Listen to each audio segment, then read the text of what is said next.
Hello, welcome again to the YouTube series Populi and the Aliens. Today's episode is Where Did Everyone Go? This will be a short episode, but it has a lot of important information in there. It's going to tell you all about the sons of God and the Greys. So let's get started. Before we get started into the evolution of man, I think you need to catch up on what transpired after the extinction of the dinosaurs.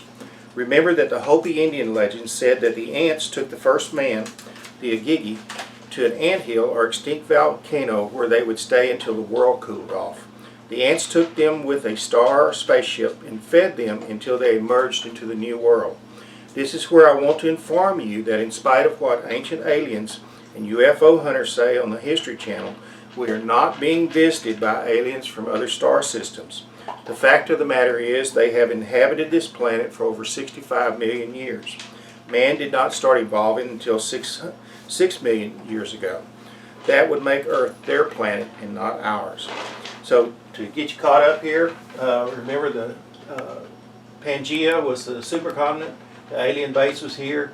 Before they set off the antimatter bomb, they took the Igigi that were loyal and 3 other species to Africa, the southern tip of Africa, right down here to an extinct volcano, and there they would remain until the Earth cooled off and conditions were okay for them to come out again. The Sons of God aliens, or Anunnaki, appeared like this. They were called ants by the Hopi Indian legends, and they were took to an anthill because an anthill looks just like a volcano. At the time of the extinction of dinosaurs, there were the sons of God on Earth. There were also 4 other species of hybrid reptilian humanoids as evidenced by the Hopi Indian legends. And I'll quote, "Spider-Woman gathered earth of 4 colors, red, yellow, black, and white, and mixed it with her saliva, and molded 4 human beings in the image of Sotukne. These 4 species of hybrid reptilian humanoids were genetically engineered from bipedal reptiles present on Earth at that time. They ranged in size from 4 feet to 9 feet, depending on what their function was in the mining colony. Some grew food for the camp, and some did household duties. The tall ones did the manual labor of mining the gold. They were called the Igigi. Today, they are all known as the Greys. The Igigi revolted after a period of time and started their own settlements in Pangea. After a while, they began to wage war against one another and posed a threat to the first colonies of Atlantis. The Sons of God took the other 3 species and some of the loyal Igigi to one of their mining camps in an extinct volcano in present-day South Africa. This would be the hybrid reptilian humanoids' new home. The Sons of God would provide food for them until the world cooled off and it was safe for them to come out. The antimatter bomb was detonated and the rest is history. The rebellious Igigi and the dinosaurs were eliminated. The Sons of God, in the meantime, established a base camp on the far side of the moon at a place that today is known as Aitken Basin. There they went underground and established greenhouses to grow food for the hybrid reptilian humanoids. They still have their base camp there and remain in the dark and out of sight of man's prying eyes. China and the United States have hinted at exploring the far side of the moon, but nothing has of yet transpired. I want to show you the Aitken Basin. This is where the Sons of God, or Anunnaki, or Namos, whatever you want to call them, the ants reside. This is on the far side of the moon. All of this purple area right here is what we call Aitken Basin. It's a low area or depression there in the moon. And evidence of their existence there, I feel, is from what we call transient lunar phenomena. These are lights that have been seen on the moon's surface for over 1,000 years. Even Neil Armstrong saw these lights while he was there on the moon's surface. They think now that they are actually, the light is caused by radon, and radon is actually due to the radioactive decay of helium. And I think that the helium is probably being used for energy source and to create light for the greenhouses where they grow their food there. But that's where their existence is right now. After emerging from the extinct volcano in South Africa, the reptilian humanoids spread out around the globe. They began their own mining operations of gold and diamonds. They established trade routes. One of their mines in South Africa is over 50,000 years old. Modern man did not evolve until 15,000 years ago. Eventually, these hybrid reptilian humanoids would wage war against each other over these mines and trade routes. They would even use nuclear weapons in their battles. These battles are documented in ancient Hindu writings and more modern European art. These hybrid reptilian humanoids would use the gold and diamonds as barter with the sons of God. In exchange, the sons of God would give them technology for advancement. One of these trade secrets was the ability to overcome gravity and to engage in short-range space flights. After 65 million years of evolution and advancement, the hybrid reptilian humanoids have now mastered genetic engineering of DNA. They too have become virtually immortal. The only thing the hybrid reptilian humanoids lack is the sylvan fissures of the sons of God and the antimatter souls of helium and the Holy Spirit that the sons of God possess. This is today's quest for the hybrid reptilian humanoids. They want to possess the Holy Spirit to conquer dark energy in order to engage in intergalactic travel. Today, these hybrid reptilian humanoids are called the Greys. There are 4 different species that range in size from 4 feet to 9 feet. These are the alien creatures who are responsible for human abductions, cattle mutilations, and spaceship sightings. They can be quite scary. The sons of God are not. The sons of God wish to remain incognito. The Greys are not the Watchers in the book of Enoch, if you may have read that. They are here on Earth to conquer it. The Greys' main base is located in an extinct volcano in the eastern portion of Antarctica. Remember, Antarctica is one of those places with vast stores of gold deposits. In 1991, 51 countries signed the Antarctic Treaty System. This treaty prohibits the exploration of oil and the mining of minerals. No country can lay claim to Antarctica. Do you think the leaders of the world have made a deal with the Greys? I believe they have. I believe that all of the species of the Greys now have become organized and are one force with which to be reckoned. Before we enter man into the picture, I'd like to clear up the mystery of the famous star map drawn by the Betty Hill. Before I get into that, I want to show you Antarctica here, and I want to show you exactly where they're located. This is the continent of Antarctica. Right here is the highest elevation on the entire continent. This elevation here is 4,030 feet. There's about 3 miles of ice on top of this mountain, so it'd be pretty hard to get to by a human anyway.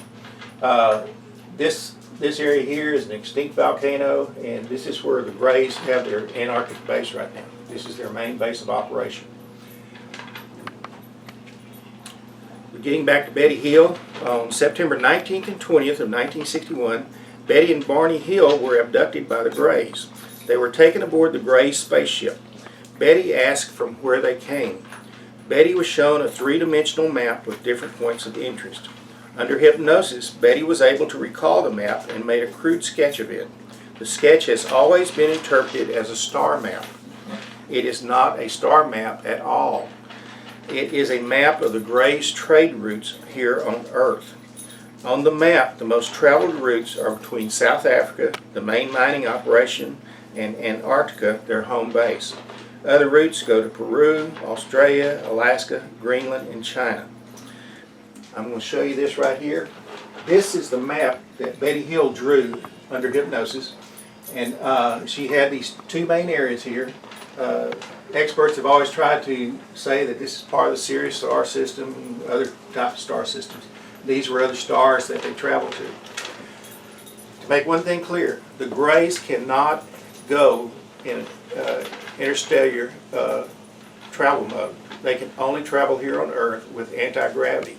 They do not possess the ability to use dark energy or antimatter hydrogen to get through the Van Pelen asteroid belt. They can only stay here. They need the dark energy in order to go to these other star systems. That's why I know this is not a star map. This is a map of their trade routes here on Earth. And I want to go and show you how it compares here. This is their main mining camp here, Africa, where they've got deals. This is where they get all their gold and diamonds from. This is their main base right here in Antarctica. And you'll compare it over here to this one. These main trade routes, the main one goes to Peru. Peru was their drop-off or destination point. From there, Australia and China are two of the places that they have gold mine operations. They also go to North America, Greenland. China is, like I say, one of the main ones, in Australia. The Greys actually lay claim to Antarctica, Africa, Australia, and South America. Those are the places that the Greys say that they have a claim to. Everything else, the Sons of God claim. So anyway, this is how the map compares. It's just really identical to the star map here. It was a three-dimensional map, but it's actually just a map of the trade routes here on Earth, where the Greys go to get their gold. And remember that Peru is their main base. I'll show you again over here. I'll go real slow. This is the main operations. This is the main destination. You can see here there's two main areas that go from there. So remember that the Betty Hill star map was not a star map. It was actually a map of the trade routes of mining gold for the Greys here on Earth. There's one more topic that I want to discuss, and you will not find it in my book, which I might mention. If you want to buy the study guide, you can buy the study guide for $19.98, I believe, on lulu.com. The information I'm fixing to tell you is not in this. I added this to the episode primarily because there's been so much discussion on ancient aliens lately about the Nazca lines in Peru. I wanted to give you what I feel like is my answers to the Nazca lines. The Nazca lines in Peru are, if everybody's watched the Ancient Aliens, their most recent episode was about the Nazca lines, and I think it was Nazca lines and beyond. But here's the answers. I'm going to read it from my script here. The answers to the mystery of the Nazca lines is connected to the map drawn by Betty Hill after her abduction by the Greys. Betty Hill's map has always been interpreted as a star map. It is not a star map. It is a map of the Greys' trade and mining routes here on Earth. The problem with the Nazca lines is the incredible time span that is involved. Remember, the Greys have been here for 65 million years. So the Nazca lines is like a crime scene that's over 100 years old. In the beginning, you have an incriminating set of fingerprints that would be easily recognized. However, over a period of 100 years, there's been fingerprint after fingerprint that's been transposed on top of it. In order to understand the Nazca lines, one must peel off each layer or set of fingerprints until you get the original incriminating ones. I believe that Eric von Daniken was correct in saying that some of the lines were landing strips. The landing strips were not actually for landing, however, but for taking off. If you remember, a lot of these lines were actually in the shape of pyramids or triangles. And they would start out and end in a very tight place. The entire mountaintops were removed to make these landing strips. The landing strips were not for landing, however, but for taking off. The lines were directional vectors that the Greys would use to return to their mining operations. Nazca was a central exchange point where the gold would be delivered. The gold was then transferred to other ships that delivered the gold to the base camp in Antarctica. I want to show you some of these vector lines. This is actually taken from a map or a photograph of the Nazca lines in Peru. These lines line up with the routes on every one of these. And one of the main routes goes to South Africa. All of the gold would be brought here. It would be then transported, and then it would be taken to Antarctica. And South Africa would deliver their gold here too, but it could also be delivered here. So these vector lines were actually used for navigation initially. These are the oldest lines there. Here's my timeline for the Nazca lines. About 15,000 BC, the earliest Homo sapiens inhabited South America. The Greys had been mining gold around the world for millions of years and exchanging it with the sons of God for technology. With the help of the early Homo sapiens, the Greys made the first Nazca lines. These were actually vector lines that the Greys would only have to point their ships down the runway, calculate travel time, and arrive at their mining camps. These vector lines pointed toward Australia, China, India, Mount St. Helens, Alaska, Canada, Greenland, South Africa, and Antarctica. The first use of these Nazca lines was for navigation. Around 500 BC, in order to utilize the workforce of the native people there, the Greys needed the people's admiration and respect. By the Greys' directions, the animal designs were created by directing a laser pattern on the Earth's surface at night.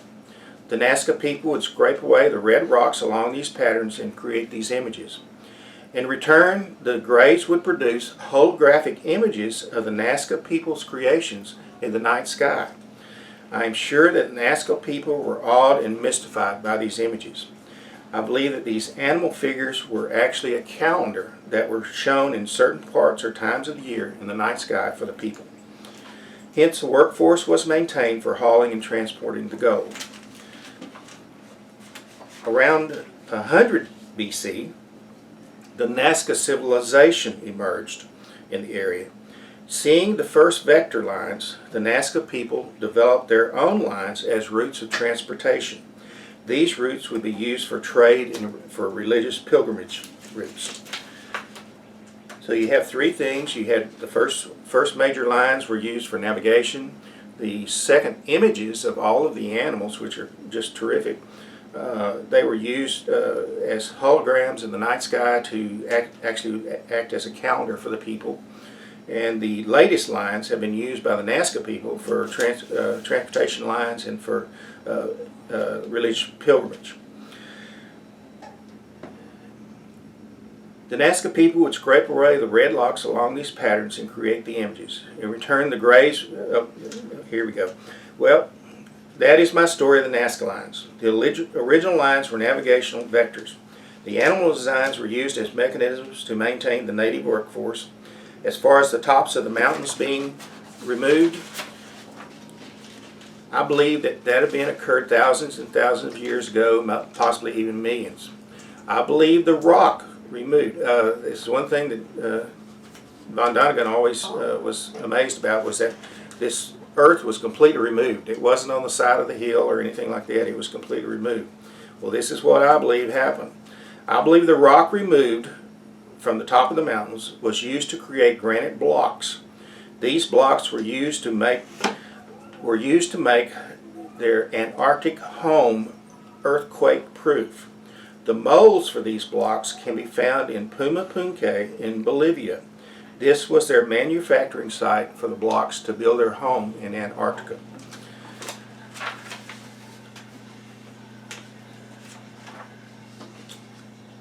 I believe that this is going to be where we stop here. You have to remember that the Greys have been around for over 60 million years. The next episode is going to be covering the evolution of man.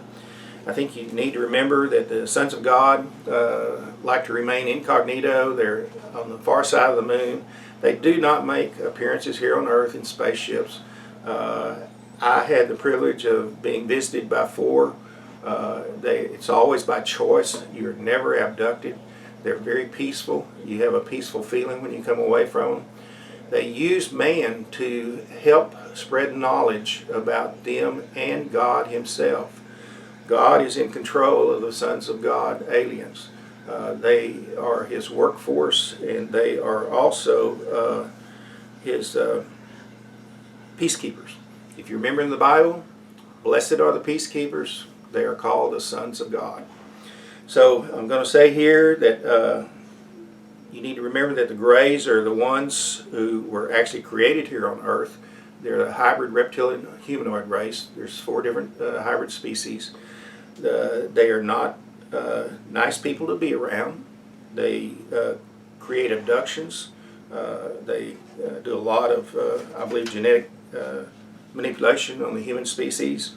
So I would try to avoid them if at all possible, because they are trying to take over and maintain their claim on Africa, South America, Australia, and Antarctica. So next week, like I say, we're going to cover the evolution of man and the influence that the sons of God and the Greys had on our development. You're going to really be surprised. So for now, I'm going to say Papa Lee signing off. The Lord is my shepherd. Bye.